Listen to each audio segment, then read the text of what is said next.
Akala mo sagip pero payday loan trap pala. Friends, avoid payday loans at all costs. Welcome back sa MoneyWise. Ako po si Ictus Bay at ngayon pag-uusapan po natin ang isa sa mga pinakadelikadong utang na akala ng marami ay solusyon, ang payday loan. What are payday loans?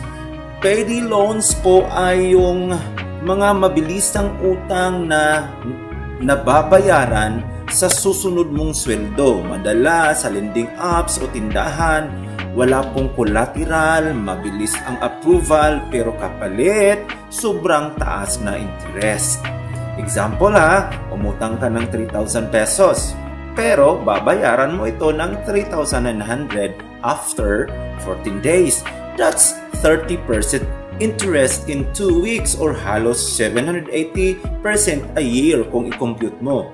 Sa bawat delay, dagdag pa bayad. So, dagdag stress. The real danger po ay ito. Number 1, high interest rates. Halos imposible nang sabayan. Number 2, short repayments terms.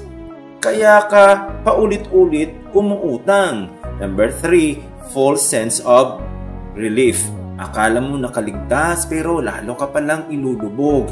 Real talk tayo action plan. Number 1, huwag umutang sa payday lenders kahit emergency.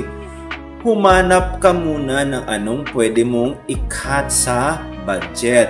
Number 2, gumawa ng 1,000 a month emergency fund kahit maliit lang. And next, maghanap ng side hustle o bintahan ng mga used at di mo na ginamit na mga bagay sa bahay para may quick cash buffer. And then last, kung kailangan mo talaga ng tulong, borrow from trusted people, not to apps. Suze Orman once said, "Debt is not the problem, it's the symptom of living beyond your means." Ang payday loan ay hindi lang utang. Ito ay sinyalis na kailangan nating baguhin kung paano tayo gumagastos. At ang payday loans po give temporary comfort but long-term pain. Ang tunay na ginhawa ay hindi galing sa utang kundi sa disiplina po. Ako po si Ictus Bay at ito ang MoneyWise tayo. Tandaan, wais sa pera, hindi sa padalos-dalos. Magandang araw po sa lahat.